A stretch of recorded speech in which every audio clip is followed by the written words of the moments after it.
अस्सलाम वालेकुम, welcome to tech student guide. मैं हूं आपका टीचर राकील और आज हम देखेंगे करियर इसेंशियल की क्लास नंबर 7 जिसका टॉपिक है बिजनेस लाइफ। बेसिकली हम ये जितनी भी चीज़ें पढ़ रहे हैं उसका एक ही मकसद है और वो मकसद ये है कि हमें छोटी छोटी टर्म्स जो अगर हम फ्यूचर के अंदर यूज़ करेंगे अपने कोर्सेज के अंदर आपको वो समझ आ जाए। तो मैं रेफरेंस दूंगा कि आपकी प्री मैरिज लाइफ या आपकी जो है वो बिजनेस लाइफ के अंदर ये वाले पोर्शन के अंदर आपने ये चीज लेनी है तो आपको वो चीजें इजीली समझ आ जाए। तो चलिए स्टार्ट करते हैं।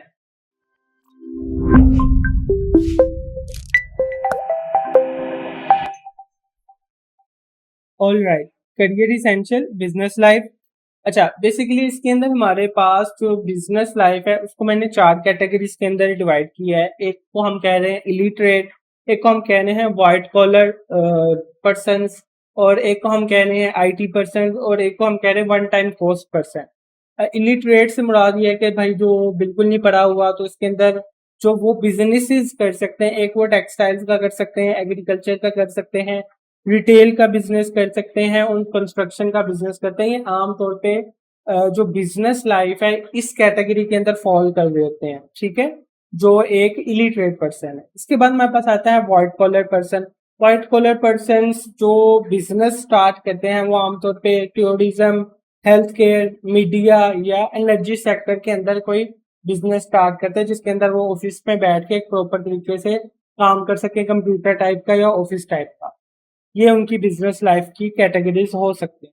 इसके बाद आईटी के अंदर हमारे पास आईटी आ जाती है, टेलीकम्युनिकेशन आ जाती है, फाइनेंशियल सर्विसेज वगैरह आ जाती है और ऑटोमोबाइल्स वगैरह आ जाती है। ये कुछ ऐसी चीजें हैं जो कि आप आईटी के रिलेटेड काम कर सकते हैं। इसके बाद है वन टाइम कोर्स के अंदर, जिस तरीके से आप बिजनेस मतलब कि वन टाइम आपने कोर्स लगाया और जिम का सारा सामान लेके जिम बना लिया। आपने एक बार्बर मतलब कि नाई की दुकान खोल के 5-6 लड़के रख लिए और अपना बिजनेस चलाया। इसी तरीके से कोई कॉर्पोरेशन है, एक बार पैसे लगाए और उसके बाद वो लोगों को किस्तों पे चीजें दी और इस टाइप से काम किया है। या कोई ज्वेलरी शॉप है कि आपने एक बार पैसे लगा लिए हैं, उसके बाद ज्वेलरी बिकेगी और वही री इन्वेस्ट होती जाएगी। तो ये बेसिकली कोई सब निशिस टाइप है आपकी बिजनेस के अंदर। अच्छा, हर बिजनेस के अंदर एक ही चीज जो है ना वो फॉलो होगी, वो ये होगी कि आप इन्वेस्टमेंट करोगे, ठीक है, आप पे करोगे, उसके पास आप एक्सपेंशन करोगे और री इन्वेस्ट होगा। बेसिकली आपने पे किया, इन्वेस्ट किया, एक शॉप खोल ली कोई भी, ठीक है, जिस तरह जिम खोल लिया।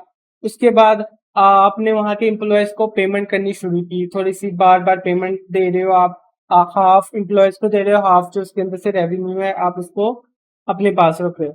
फिर आप एक्सपेंशन करते हो, जिस तरीके से यहाँ पे जैन जिम है उसकी मल्टीपल ब्रांचेस खुल गई हैं, तो आप एक जिम से 2 जिम्स करते हैं, 3 4 5, ठीक है, ओनवर्ड आके करी जाते हैं। और उसके बाद री इन्वेस्टमेंट से मुराद ये है कि एक तो आप अपने पैसे तो निकाल ही रहे हो, साथ ही साथ जब आप दूसरी ब्रांच खोलोगे तो उसके अंदर दोबारा से काफी ह्यूज इन्वेस्टमेंट होती है।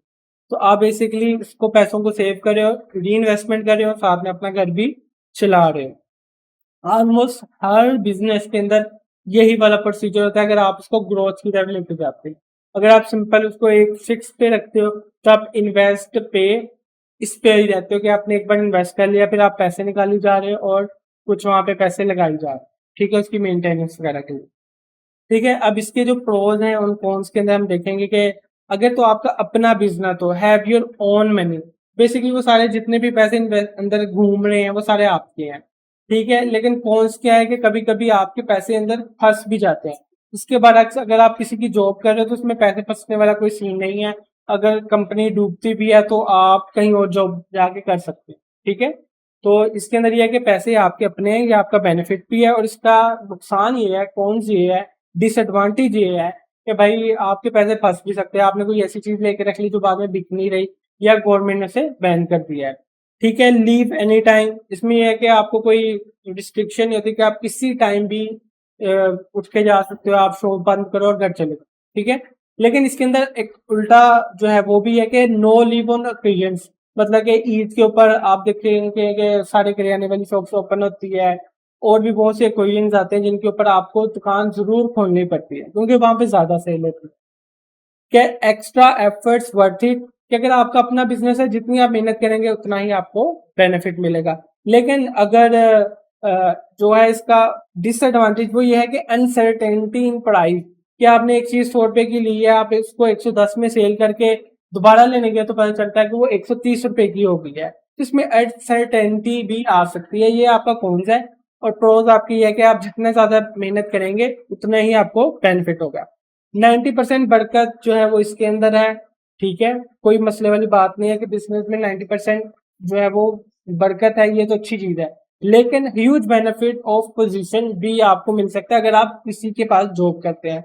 बहुत से लोग होते हैं, मतलब अच्छी जॉब्स के ऊपर लगे होते हैं, एसी वाला रूम मिला होता है, 2-3 उनको मुलाजिम मिल जाते हैं और वो बैठ के काम करते हैं। सिंपल साइन वाला काम भी होता है, उनके ऊपर रिस्पॉन्सिबिलिटी ज्यादा होती है लेकिन बेनिफिट बहुत ज्यादा मिलता है। ठीक है, लेकिन उनकी सैलरी वही 10%, 20% के हिसाब से बढ़ती है। लेकिन जो बरकत है वो बिजनेस में ही है कि वो एक्सपोनेंशियल बढ़ता है, कि अगर 1 लाख रुपया की आपकी आज दुकान है तो 1 साल के बाद वो 3 लाख की हो जाती है, 3 गुना होगी।